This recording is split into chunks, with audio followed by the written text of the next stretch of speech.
Welcome back to Hard4Games, everybody. I'm your host, Tony, and today we are diving into The Legend of Zelda, The Missing Link. It is an Ocarina fan mod taking place after Ocarina of Time and before Majora's Mask, hence it being The Missing Link. The game was made primarily by Kaze, CDi-Fails, and DezZival, so pretty much a nice little modding dream team if you could ever ask for one. And I do want to make a couple of points here before I get into the full review. Now, first off, if you're going to claim that your game takes place between Ocarina of Time and Majora's Mask, you're setting yourself up for a really tall order, and it better be good to live up to those particular titles. And frankly, it is. Like, they nailed it. It's actually really quite good. It's an incredible mod. And the second note, before I get into this full review, is that I do want to mention that it is, long for a mod. It's like 4.5 hours or so, but obviously short compared to like a retail or commercial release. So there will be some visual spoilers here, obviously, because I'm going to be showing footage, but there's only so much footage to pull from. That said, I'm going to avoid big story and gameplay spoiler moments. Now, if you recall in Ocarina of Time, at the end, Link saves the day and Princess Zelda sends him back in time to relive his lost childhood. But this mod begs the questions, what does that childhood look like? How have things changed? Have things changed? How are Link's relationships different? Specifically with Sauraen, who is destined to become the Forest Sage. In the beginning of Majora's Mask, Link is wandering through the forest, looking for his lost friend, who is heavily implied to be Navi. This game starts you off in Kokiri Village, and you're immediately treated to a different layout. All familiar faces, but a new landscape.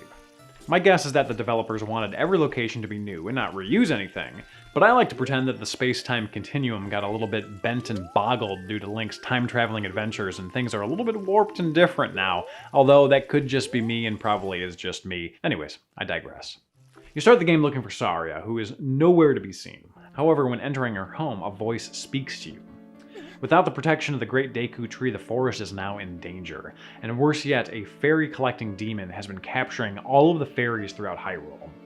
From this point on, you have a sense of dread and wonder regarding if Navi fell victim to this particular demon.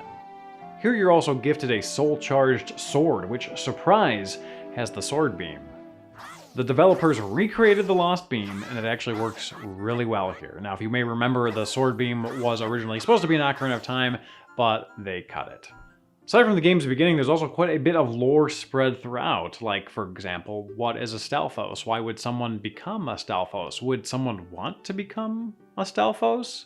Hinting at Link's transformation between Majora's Mask and Twilight Princess, of course. And also, what happens to fairies that have already served their purpose? Not something I ever had really thought about, but something I'm very curious about now. Now for graphics and presentation, another area where the game really shines. Now, there's a lot of custom code here, meaning that a lot of the assets, models, and, for example, Link's sword beam was custom created for this particular mod. You're not going to see it in the retail games, and you're not going to see it in other fan games and mods. So not only does this add to the quality of the game, but it also creates a sense of immersion within it. It almost allows the player to not really think of it as a fan game, and more so pretend it's official. Obviously, any mod will have, modifications that make it different or unique or special or what have you. But it's interesting because a lot of the adjustments and additions in this particular game, aren't particularly loud. I mean, some of them are, but many of them are just, very seamless and very numerous, and it really, again, helps with that immersion. Now, my only complaint, which I believe will be fixed in the final release that all of you will get to play, is that in the deep woods, it is just so dark that I could not see anything at all. I had to bump my brightness to 100% on my monitor just to tell that there were platforms I was supposed to be jumping over. But, again, I do believe that this will be fixed in the version that you all get to play. Now, aside from visuals, when you're playing, you will also notice a lot of custom and reimagined music, which was really nice, and again, adds to the feeling of it being something different or new.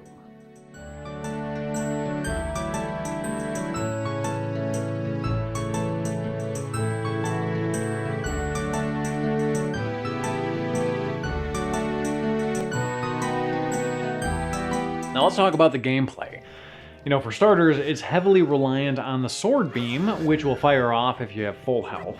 And luckily, if you don't have full health, you can still get it to fire. You can shoot a beam via the spin attack, which of course is a slower way to do it, but it'll do the trick in a pinch, and it's also an effective punishment for losing your hearts.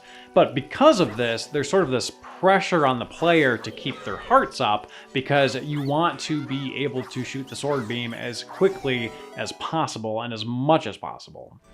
Another addition is the bunny hood, and this is not the same bunny hood from Majora's Mask. I mean, it is, but it isn't. You are way faster in this thing. You put it on and you fire off like a bullet. It's pretty wild. Like, I ended up like careening all over the place half the time, but because you're faster, you can also take longer jumps, and the developers take full advantage of this. You'll be doing some very wild and long distance jumps in this game.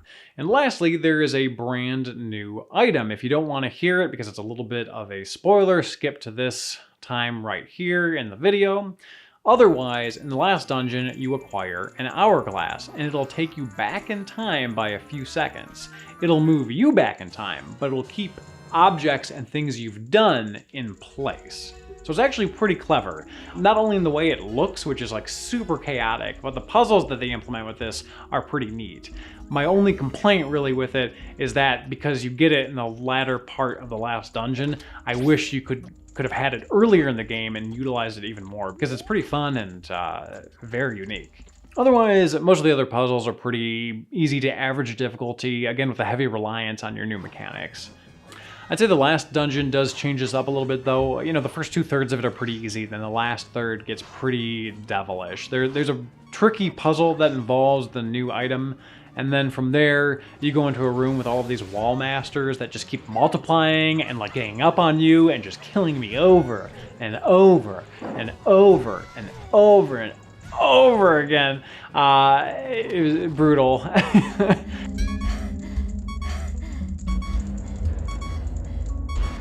Then you have the end boss, which by the way is completely custom. They didn't reuse anything here from Ocarina of Time or Majora's Mask, and I'm not gonna show him, but he's like mammoth and very, very difficult, but very satisfying to beat, I will say.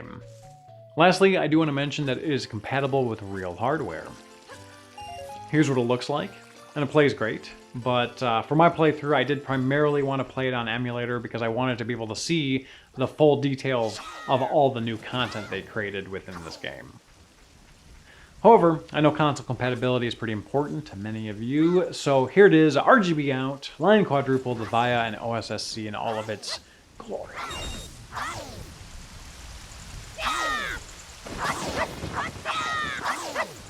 So is the missing link worth playing? Is it a worthy follow-up to Ocarina of Time? I'd say yes. Yes, it is, which I would imagine you would guess I would say because I've been watching this far. I've been mostly praising it with a few critiques here and there. But yeah, it's a great little title, and I will say that, you know, we've played a lot of mods and hacks and fan games on the channel, mostly Zelda, but some other titles as well, and they've all been very enjoyable. Everything we've showcased has been really fun, and this was really fun too. But I actually felt for the characters in this and really enjoyed the, you know, the little expansion of the Zelda lore that it provided. And I really appreciated that. I wasn't expecting to really have any emotional connection to this, but I did, and I'm really grateful for that. It was a lot of fun and a good experience overall. Now granted, I'm really sleep deprived with my children, so my feels may come a little easier than they used to, and you may not feel what I did for the story or for the characters, but regardless, I do think that it's worth your time. So I really appreciated everybody that worked on this. You did a fantastic job. Thank you to Zell for allowing me to preview this early and showcase it on the channel, and obviously thank you to all of you watching out there, our subscribers, our Patreon supporters. Really appreciate it, and we'll see you all next time.